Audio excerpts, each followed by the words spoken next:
I think we are live. Hello, everyone. Good day. This is Dr. Inahan, clinical psychologist, a psychotherapist, speech and language therapist, and autism advocate and mental health advocate. And today we are going to talk with a self advocate who is on spectrum, who is adult autistic, and he was diagnosed at the age of 3. And interesting thing about him is that now he is advocating for other people, and he's also giving trainings to law enforcement, and he's also working as ABA analyst. And thank you so much, Justin, for joining us today. That's No problem. I think we are going to discuss a lot of important things because the topic of our today discussion is autistic adult and professional challenges. And I think um, you know why I choose this topic. I was part of a group discussion yesterday, day before yesterday, and they were talking about all the challenges they have in their job places. So I think it's the best way to a person who is already advocating for a lot of things. So why not talk to that person? Thank you so much for coming to us today Hmm. and giving us the time. No problem. So Glad to be here. in your introduction, you said that you're working as in some organization. So how you start your working, and let us tell us about your education and the career you have, and how you choose that career, and how you become a self advocate. Basically, it's just being a self advocate. Just want to help out more families that are in need of resources and information. And they got a lot of families out there nowadays. Basically, who have kids on the autism spectrum, and parents I know they're looking around for information. They wonder if their kids are going to be successful once they get that autism diagnosed, basically. And I mean, well, I had that diagnosis. There's not many resources out there compared to nowadays, especially in be able, where not to be able to get a job, be able to go to college, be able to have a relationship with somebody, be able more independent kind of things they're looking for. And basically, like for me, I work as a data entry clerk for doing session note audits, basically invoices for the company I work for, as the data entry clerk, and been with them for pretty much 2 years. I mean, I started as an RBT myself, trained, and I did the whole training aspects of all the different like things, basically like DTT, NET, data collecting, uh, basically. So it's a lot of information, the HIPAA policies to all the content, basically task analysis, information basically, and make sure kids don't elope and things like those, basically. And my but more my background basically is more what I went to college for, which is more the putting that in the computers and working behind the desk. So basically, that's pretty much what I'm doing now, basically for the work I'm doing for them. So basically, you choose a job where you don't have to communicate to a lot of people. This is what I think this is the case because when you're sitting behind the desk, then you just give the job, and your instructions are very clear, and this is just to the point, and you just go to the desk and you just have to do your work. So I think that's why that was easy for you to have a job. But like you said, that you are doing some data entry and you're responding to a lot of invoices, so it means that communication is still involved there. So what challenges do you face in your okay, let's talk about your education. What challenges do you face as a child? Then we will go slowly toward your professional background.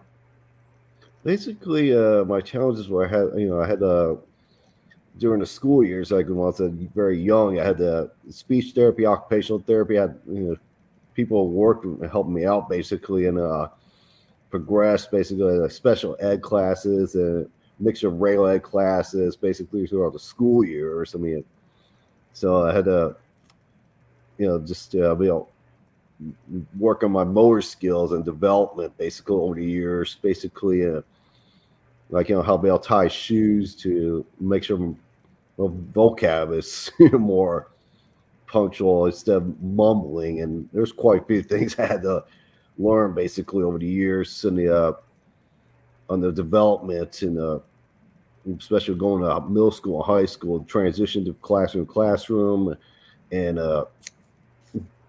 just have little both mixture of special ed and regular ed classes, like special ed English, math, reading, and regular ed science and social studies classes. And I did more college aspects too. Once, yeah, I had ways to help on that aspect a little bit here and there as well. So you said that. Do you face issue just like I'm specifically talking about learning disabilities. So did you face learning difficulties during school time also, or it was a smooth process? Because like you are having speech therapy process, and you are also having occupational therapy. So if you have speech therapy, it means that a child have issues in reading and writing. And if you are also having occupational therapy, it means that the child is having problem in the writing. So it means that you are having issue in during your educational career, and that was a challenging time for you to work along with the other class. And how did you face, because how the class was taking you, what was the what was the dealing of the class toward you, and the teachers, how they were treating you? I mean, it was pretty well. I mean, I know some of the special ed classes you got more to one-on-one tension compared to regular classes. I know you have like probably 20 students in the room basically, so that's a difference. For example, and basically if you need, like help with the assignments or instructions on how to do it, or like help with a certain question on the you know assignments as well, like help put together like what's like of history wise or science, like what like like multiple choice things or essays or those kind of different things. Basically, the projects, basically, in the Okay, so whole.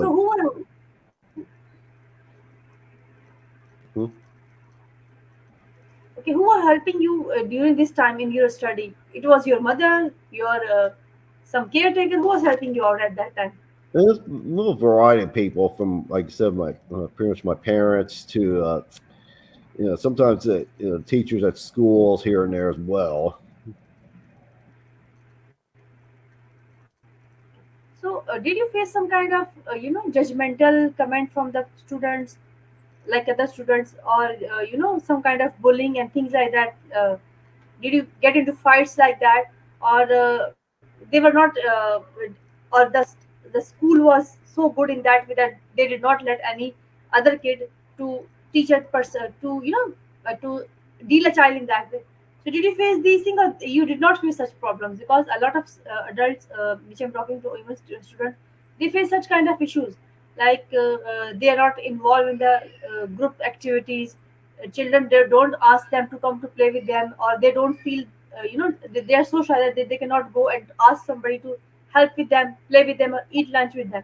So did you face these kind of issues? I was pretty much more of a shy person while I was in school. I didn't really make too many friends aspects, and I think I was more also focused on my studies here and there too as well. Just be able to get through, keep up with the the other kid, who are my grade level, be able to graduate. My goal, I guess, is also to be able to graduate with them as well. Just be able to get through the schools and of course, be able to get my diploma and everything else. Basically, I'll be just get through the classes. I mean, I even did like 2 years of theater arts and a semester of speech class. Basically, be able to do more public speaking, to be not so shy and everything else, just to help break some of those boundaries or whatever too. So that class help you out a lot, so that's the reason, or it give you the courage to become a self advocate, and Mm-hmm. advocate for other people also. So I think it's coming from that side. Especially if be able to do that kind of things, Bill. Especially if you're trying to apply for a job and do the interviews as well, you have to be more able to be a advocate for yourself kind of things as too. Okay. So let's talk about your job, the job you're doing, and how. Okay, before job, during job, you start doing this RBT analyst thing, AB analyst thing, or did you choose that profession before coming to the job, like the current job you have? Well, Yeah, especially with a lot of people like who are younger, of course. I know what I really wanted to do back then as well, especially when I was taking my college courses and just so I had to do different things and basically try out there and see what I like, what I didn't like, which way to go, basically going forward in life. And but I was just trying to find something. But a lot, of course, over the years when of course, I had a job coach, job developers, basically, and apply for positions. Most 9 out of 10 got turned down, basically, or feel like they, I gave them my resume, or they didn't give me pretty much a time of day at times, basically, or it's no phone call or anything, basically.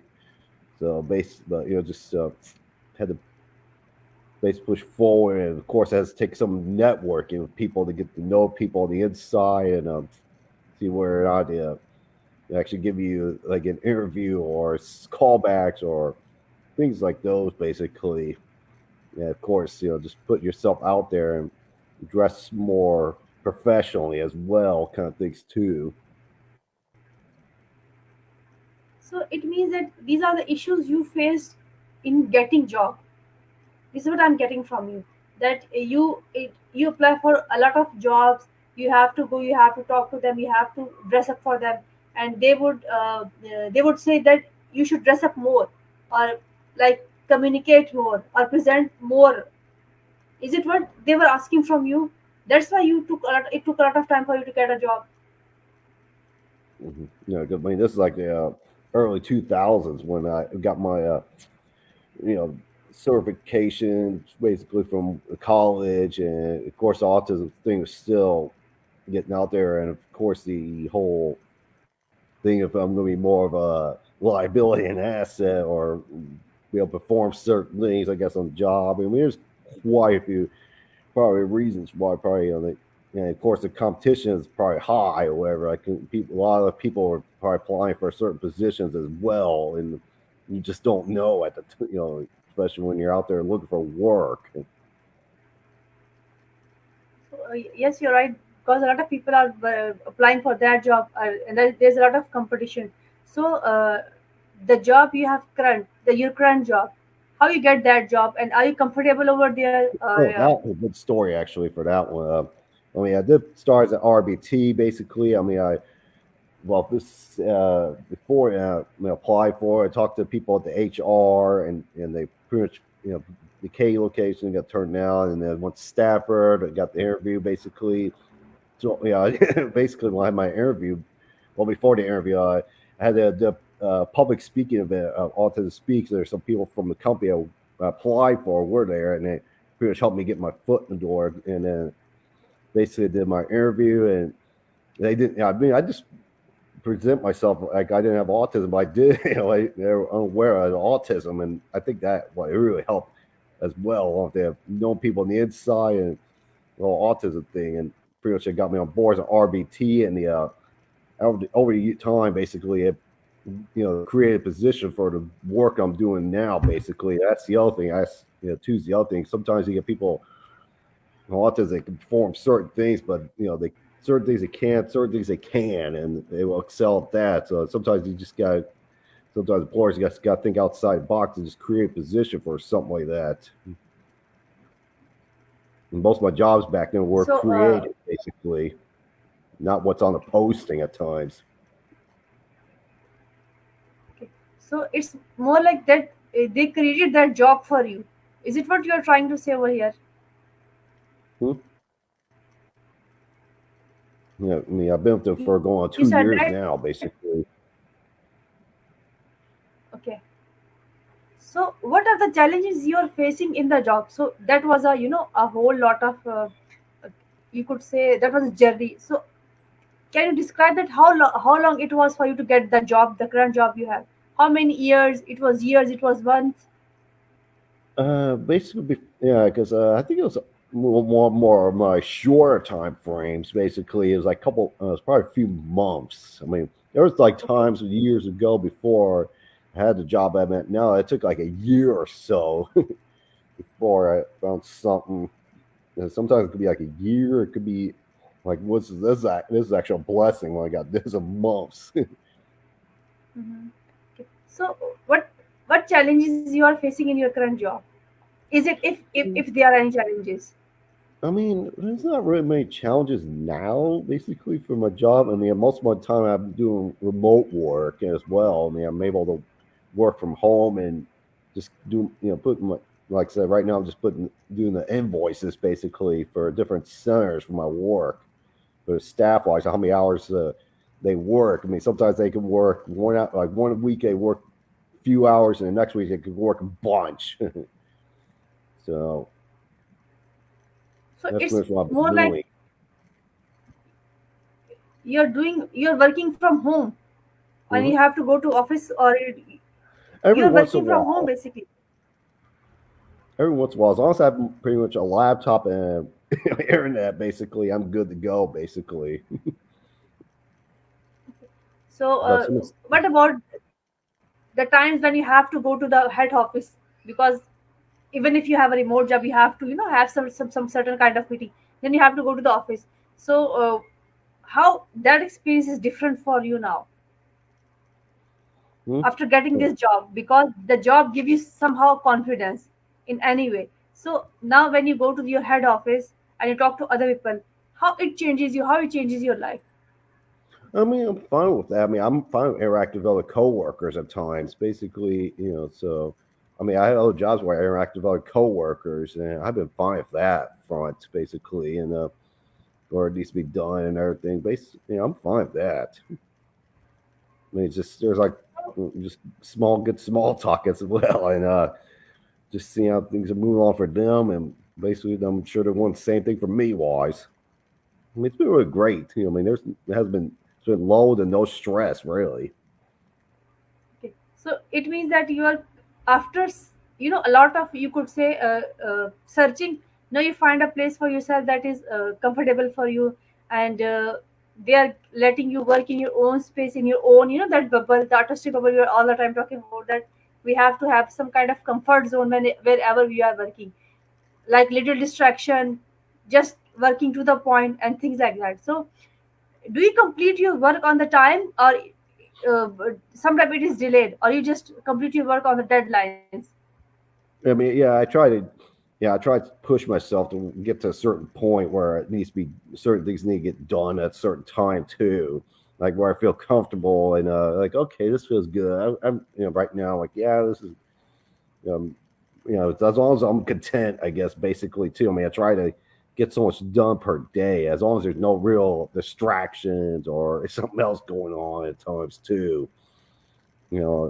Just because right now, like certain times, like oh, okay, I want to get this made done. Like it's like I'm working on invoices. I want to get certain amount done per day, or like get a state done, or whatever kind of things. And like I'm quite content then. I'm trying to get at least trying to get like what I'm doing now. It takes about like 2 to 3 days of doing it, basically of what I'm doing. So like okay, then one day I got this. Great. Let's see how many I can get done the next time I get around to it. Mhm. Okay. So do you live alone, or you have family member I live with with you? family members.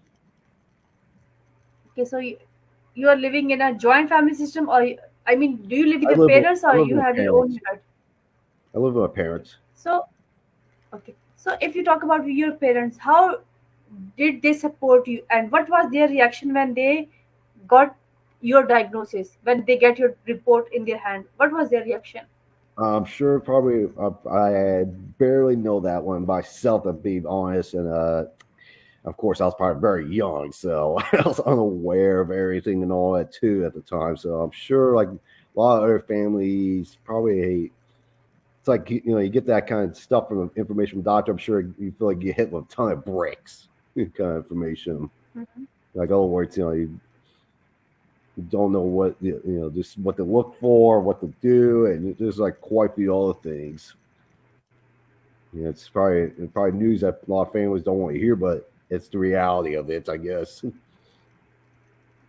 So what about now, how they're supporting you, or you are at your own, or you're doing everything by yourself? Hmm? I'm sorry, what?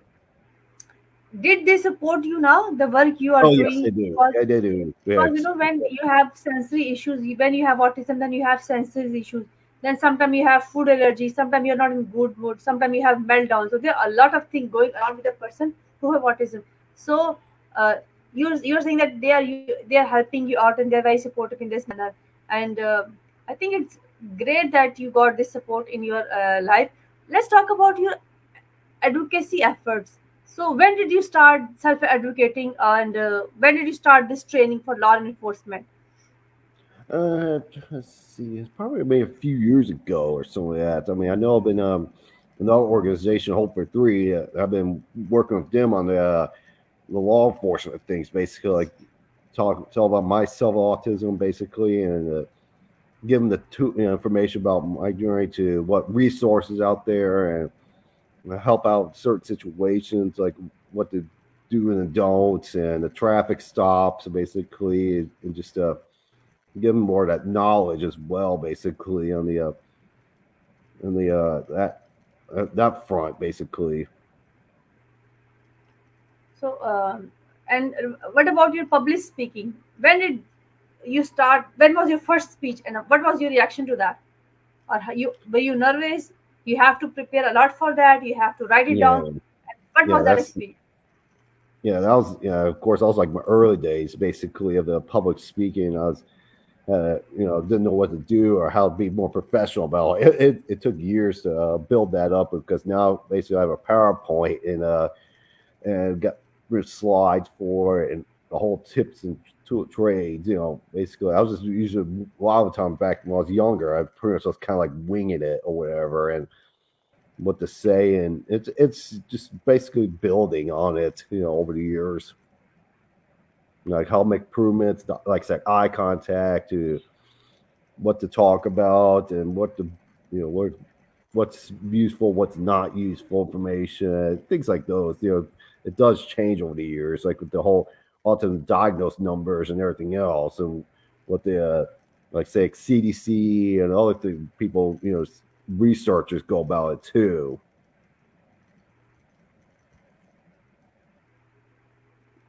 So it means that with time you try to improve yourself, but it was a process.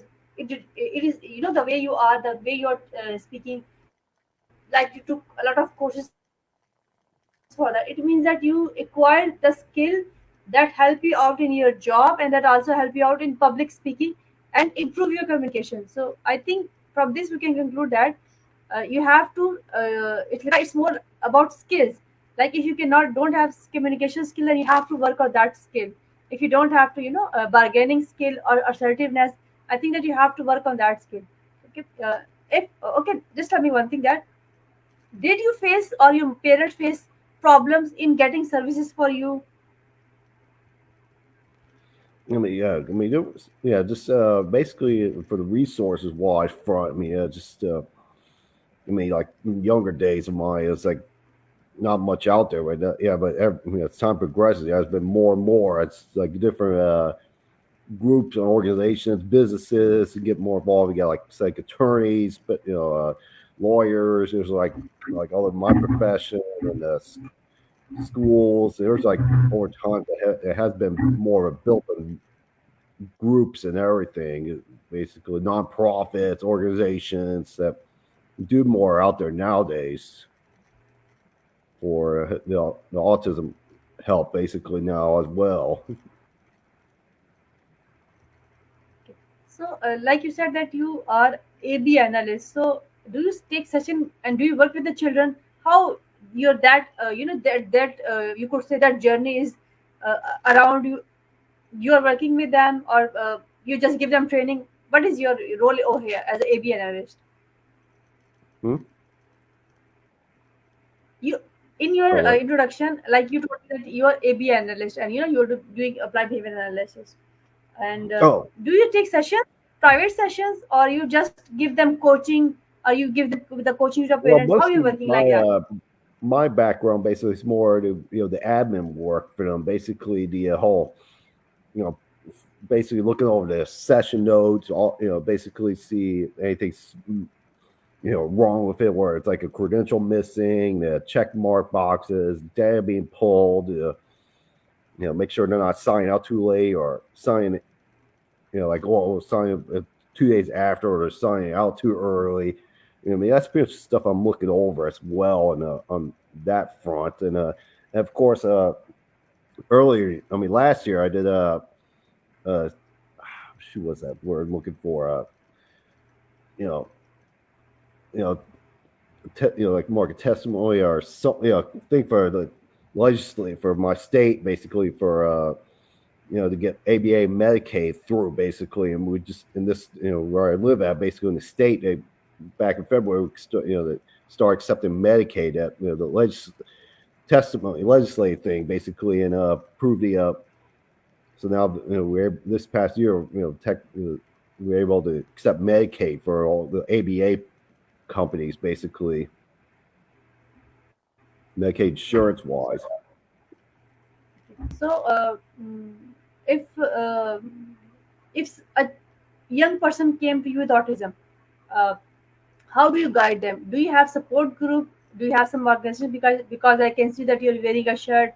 Is it representing your organization, the shirt you're wearing, or you're just wearing it in supporting the cause, that advocacy cause you are doing all the time?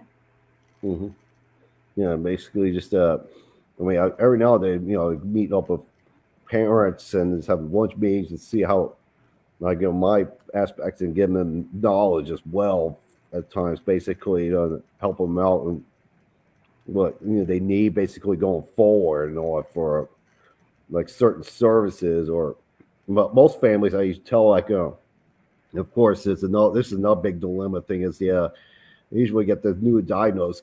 Basically, I tell families all the time, basically, get them on the Medicaid waiver wait list, because I know I was on one for 14 years waiting, basically, to get additional services and all that.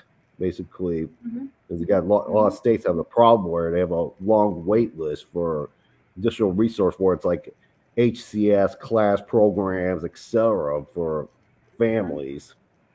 Mm-hmm. So, you just said that you waited 14 years to get these services. Am I Yeah. getting it Yeah. right? Hmm? So, meanwhile, you waited 14 years to get these services, like speech therapy Yeah. services, occupational therapy Yeah. Or it's services. additional So, meanwhile, nursing and what you were doing, what your parents were doing with you, how they were telling you. basically, like for that was like for additional nursing, additional income to for household, or it's help with Hmm. job situations to excuse me, and basically, basically just to check up for services every now and then as well. Hmm. So, it means that your parent was working with you at home and you are still going to school. Well, basically, right now I'm not in school right now, and just been working pretty much part time, basically, for what I'm doing. But yeah, it was a lot back, a lot. It was a couple years of education to get as well for to Hmm. get where I'm at too, for work wise. So, what do you see the future of adults with autism? According to you, what is their future? Because they don't have, like you mentioned, that you have to struggle a lot to get a job, because there's one job and there are 2000 CVs for that job, maybe less Hmm. than that or maybe more than that. People are very competent. So do you see that there are openings for adults who have autism, who are neurodivergent, who are neurotypical, or still we have to work for to reach to that level? I mean, I'm hoping that improves over time, basically, with more what's out there today wise on that front with the getting in the workforce. I think basically it's just just getting the tools and guidance, and just depends on where they want to go for work wise too. I mean, there's like so many different fields they can go into. So what Just field you would suggest to them I mean, just give them if the somebody asks your opinion? just also sometimes they can get what's the like trade schools or other things, or I can. over time, like public schools or like help have them try out different things and see what they like before they go on the college front. I think basically, Mhm, like mhm, because I know one of the schools that school district that I went to, they have a tech center basically you have different things, like a car mechanic to uh, mhm, daycare work. There's like cooking and there's like different things they could try, for mhm. class, classes wise, basically, and see what they see if that inspires them or not, kind of things. Like hair, working at a hair salon, it's like different things. So basically, you are asking them to explore their interest. What are their Mhm. interests? What they are good at, and learn that skill, and they can do something out there for themselves. So, um, um, what you would like to give, uh, or you could say what message you would like to give to the parents who have adult with autism and who are still living with them, like you said that you're living at home with your parents. So, what message you want to give to the parents? Basically, if we have a new diagnosed child with autism, we can get them on the like Medicaid waiver program list as soon as possible. Basically, look at your state and see what options are out there. Basically, and see what lists they have. Basically, what programs you might be interested for that, and see what your kids down the line want. See what they want to do for later down life. Basically, get them set up for what they're interested in, like with school or their own business startups to college wise and see where they want to go.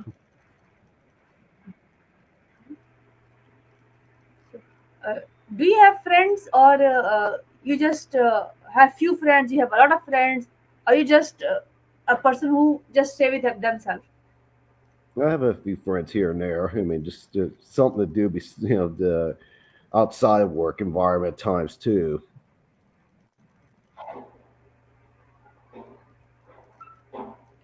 So, if you talk to other adults with autism, what kind of problem they mention to you that we are facing such kind of problem in our workplace? What are their problems? Are they same that problem you are facing, you used to face, or you would say that their problems are different from your problems? Because every person is different on autism, every person is different on spectrum. Hmm. So what Yeah, did they mention you, what they share with you that we are facing this kind of problem in our job like situation? I mean, some basically could be facing with living situations to it could be a job situation or it could be like if they want to have a relationship with somebody. I mean, there's like few different aspects. I know that.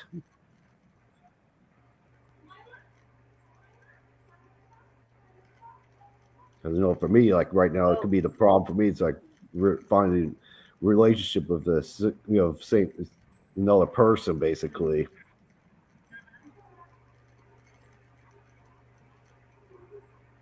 so if adult want to, if you have some kind of support group and you are going to give some suggestion to adults who want to, who are on spectrum or who are with special needs or different needs, what you would like to suggest them that they should do that, and they will make things easier for themselves? Base. What was it? What was it? What was the thing you asked? Okay, I'm asking that. I think I talk a little fast. I'm saying that, like, there are a lot of, you could say, even there are a lot of adults who are even not diagnosed. So, diagnosed or undiagnosed adults. What suggestion you would like to give them that if they want to have a career, if they want to have a profession, if they want to have some kind of independent living, what are the steps they could, which they could take to reach to that goal of living independent, of having a good job, of having a profession, and what you would suggest them? I mean, basically, I see. I mean, for me, wise, it was yeah, I was trying to figure that out wise on time myself, and I mean, where not to disclose my diagnosis back in the days too, or I mean, earlier days. I know that was a hard part too at times because if I was going to help it hurt me at times, but I mean, for the job I'm doing now, I think that was more helpful than anything else. Basically, it's just so to give the like employer aware, or I mean, just basically for me, it's like the work I do now is like giving back for people helping me out, basically, and just because you got adults who pretty much want to be in employed work and be able to do their own independence things and be able have a relationship with somebody. I mean, I mean, it's just more like trying to be like every other person who wants to have a relationship, work, or like if they want to be, go back to college, things like those. I mean, I know, just to be able to have their own goals set and be able to achieve so many things in life. I know that as well. So, uh, what you would like to give suggestion to those people who have difficulty in finding a good relationship with the colleagues or with the boss or the place they are working? What they can do to improve these relationships, or meet the demands of the job? What they could do about that? I mean, yeah, it's the same thing.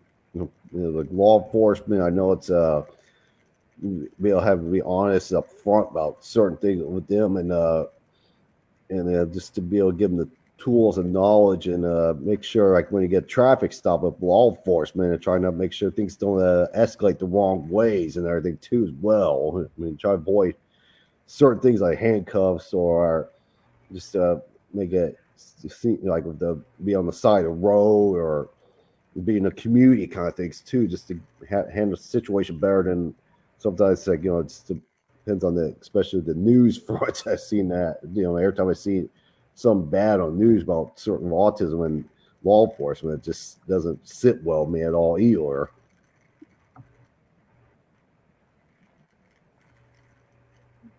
So, I would like you to give a last message to everyone, to adult out there who have autism or who are on spectrum, diagnosed or undiagnosed, or who are advocating themselves. What would message you would like to give to them? Just to see if we can set your goals and go farther, and be yourself, and hopefully you'll be able to achieve greatness. And like I said, get the information earlier the better. Basically, on the autism thing, it's, the sooner you get that diagnosed, and sooner you can be able, easier time, especially in the government sector, where you'll be able to get the benefits you need, basically, whether it's from the school system, or like if they have disability benefits, or as well, and on that front, and it make it a lot, because I know it makes it a lot easier on everyone's end, basically, and that front wise too. Long get their Medicaid Thank you so waiver. much. Mhm.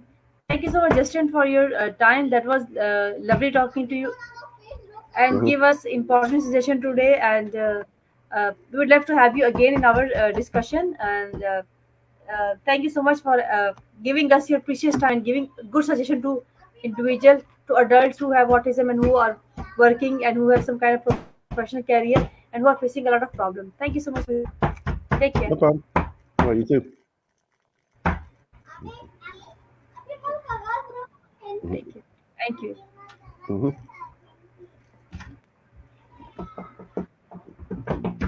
Okay, that was all for today's discussion. Thank you so much, everybody, for joining us today. See you in the next discussion. All right. I'm trying to get lost.